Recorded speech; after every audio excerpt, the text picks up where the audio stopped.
নিয়ে এমন কষ্টানো শুরু করছি যে আগামীতে ভদ্রলোকের যাবেই না, যে ভাই বিরাট ঝামেলা, তো এটা গেলেও ঝামেলা, না গেলেও ঝামেলা। আমি যে কারণে কোনো দলের কিন্তু নিষিদ্ধ হওয়াটা পছন্দ করি না। এই যে ঘটনাটা ঘটেছে, তারা যদি এটা দ্রুত একটা মানে আপনার বিবেচনায় নিয়ে একটা পদক্ষেপ নেয়, তাদের বিরুদ্ধে অ্যাকশন নেয়, তাহলে কিন্তু আমরা হ্যাপি।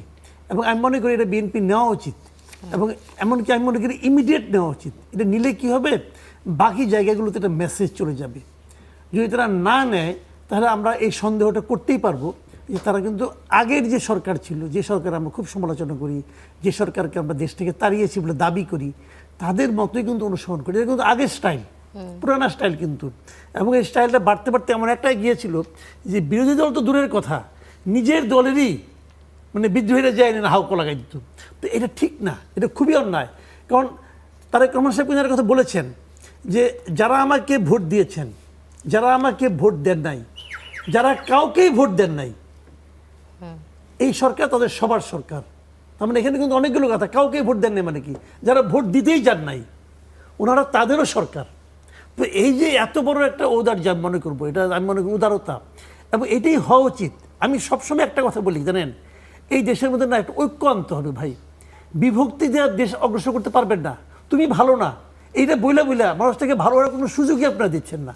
যেমন আমি একটা এক্সাম্পল দিয়ে বলি, আজকে জামাত নিয়ে যে আলোচনাটা হচ্ছে, জামাতের আমির উনি গিয়েছেন, জামাতের কোনো আমির গত ৭৪ বছরে একবারও যায় নাই, যায় নাই, তো যায় নাই, এইবার গেছে, ওকে।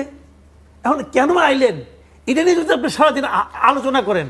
প্রশ্নটা আসলে আসে যে উনি আসার পরে যখন বললেন যে যেটা নিয়ে আর কি চর্চাটা হচ্ছে বেশি, যে আসার পরেও বলছেন যে আমি আসলে এই পজিশনের কারণে আসছি, নিজের থেকে বা দলীয় সিদ্ধান্ত আদর্শিক কারণে আসেন। আমি দেখেছি পুরো ভিডিওটা, আমি দেখেছি। ওনাকে জিজ্ঞাসা করেছে আপনি এখানে কেন আসছেন, এটা উনি বলছেন।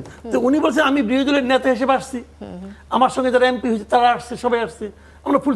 আচ্ছা এই জিনিসটা আসা থেকে আপনি আনহ্যাপি? আমার সিম্পল কথা, উনি আসছেন এতে কি আমরা আনহ্যাপি? আনহ্যাপি তো না। আমি এটা নিয়ে এমন কষ্টানো শুরু করছি যে আগামীতে ভদ্রলোকের যাবেই না, যে ভাই বিরাট ঝামেলা, তো এটা গেলেও ঝামেলা, না গেলেও ঝামেলা। তো আমার কথা হলো কি, দেশটাকে তো এক জায়গায় আনবেন আপনারা, এই আনার কাজটা আমরা করি না কেন? ঠিক আছে ওনারা ৭৪ বছর আসেন, এখন তো আসছেন, সমস্যাটা কি আপনার? উনি আসলে আমার ওই জায়গাটাকে অপবিত্র হয়ে গেছে নাকি সম্মানিত হয়েছে? আমি সবসময় যে কথাটা বলি ভাই, দেশটাকে তো অগ্রসর করতে হবে। আপনি কিভাবে অগ্রসর করবেন? জামাত গেছে বিরোধী দলে, জামাতের মূল লক্ষ্যটা কি? সারাক্ষণ বিএনপিকে বিরোধিতা করা। এটা আমরা আগে কি শুনছি, একটা দল ক্ষমতায় যেতে পারে না, আপনি তো সবাইকে এক হতে বলছেন মাসুদ কামাল জি। আমি একটু আপনাকে ইন্টারাপ্ট করি, আপনি তো সবাইকে এক হতে বলছেন, ৭১ প্রশ্নে কি আসলে সবাই এক হয়েছে? এখনো চেষ্টা করতে দেন, হয় নাই, হতে পারবেন আগামী দিন। কিনা আজকে কি আপনার জীবনের শেষ দিন? আজকে কি দেশের শেষ দিন? শুরু করতে দেন, আপনার এই এনভায়রনমেন্টটা ক্রিয়েট করেন। আপনাদের এনভায়রনমেন্ট ক্রিয়েট করে দিব না আমরা, তুই কেন গেলি রে বেটা বল, এবার এখন পরে আমরা ধরতে হবো।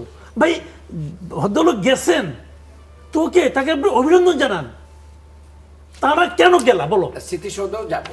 তো আমার কথা হলো কি, ভাই যাবে কি যাবে না সেটা আমার জানার দরকার নাই।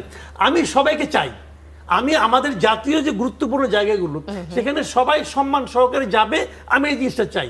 এখন এই জন্য এখন গেল বলে আগে কেন গেল না, এখন কোন আইলা, অতএব তুমি ভাই আপনি একজনকে খারাপ প্রমাণ করে আপনি কি লাভ করবেন? আমার কথাটা তো ওই জায়গায়, ভাই জাতিকে ঐক্যবদ্ধ করেন। আমি যে কারণে কোনো দলের কিন্তু নিষিদ্ধ হওয়াটা পছন্দ করি না। আপনি যদি ৫ জন লোককেও নিষিদ্ধ করেন, ওই ৫ জন লোককে তো আপনি বিচ্ছিন্ন করে দিলেন। এখন আবার নিষিদ্ধ হওয়ার দাবি তুলছে জামাতে তুলুক, ইসলামী। যারা তুলছে এটা তাদের ব্যাপার, আমি তো তুলি না। আমি তো এই দেশে বসে আওয়ামী লীগ আমলে বলছি যে হিজবুত তাহরিরকে নিষিদ্ধ করা ঠিক হয় নাই। আমি মনে করি এটা আমার, এটা ওপিনিয়ন। আমি জামাতকে যদি নিষিদ্ধ করে, তখন তো আওয়ামী লীগ আমল ছিল, ওই সময় আমি বলছি যে জামাতকে নিষিদ্ধ করা ঠিক হয় নাই। আবার যেদিন আওয়ামী লীগের কার্যক্রম স্থগিত করছে, আমি ওটা এখনো বলি এ ঠিক হয় নাই। ডিসিশন জনগণকে নিতে দেন। আমরা আগেই মানে এগুলো, আমার কথা হলো কি ভাই, সবসময় মাথায় রাখবেন আলটিমেট গোলটা কি। আলটিমেট গোলটা হলো দেশটাকে সামনের দিকে অগ্রসর করা, এবং সেই গোল অর্জন তখনই হবে যখন জাতিকে আপনি ঐক্যবদ্ধ করতে পারবেন। আমরা তো জাতিকে ঐক্যবদ্ধ দেখতে চাই, সবাই চাই, সবারই প্রত্যাশা, কিন্তু আসলে রাজনৈতিক দলগুলোর যে অবস্থানের পরিবর্তন হয় তাতে কি আমরা ঐক্যবদ্ধ দেখি? তাদেরকে দেখি নাই, কিন্তু দেখবো না, এটাকে আপনাকে কে বললো? দেখবো যে না, এটা আপনাকে কে বললো? আমি তো তারেক রহমানের কথা ঐক্যবদ্ধের একটা নমুনা দেখতে পাচ্ছি। দেখেন উনি কি বলেছেন, যারা আমাদেরকে ভোট দিয়েছেন, যারা দেন নাই, যারা কাউকেই ভোট দেন নাই, সবাই আমাদের এই সরকার সবার সরকার। যারা ভোট দিয়েছেন তাদের না, সবার। তার মানে কি বিএনপির সরকার, জামাতের সরকার, আর যারা ভোট দেন নাই তার মানে কোনো ইঙ্গিত করেছেন আওয়ামী লীগের কথা, আমরা তাদেরও সরকার।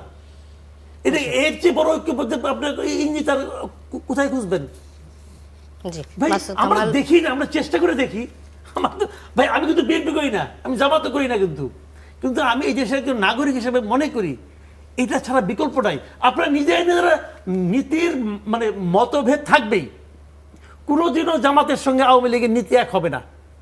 দুই দল, এই দুই দল হয়েও তারা একসঙ্গে থাকবে।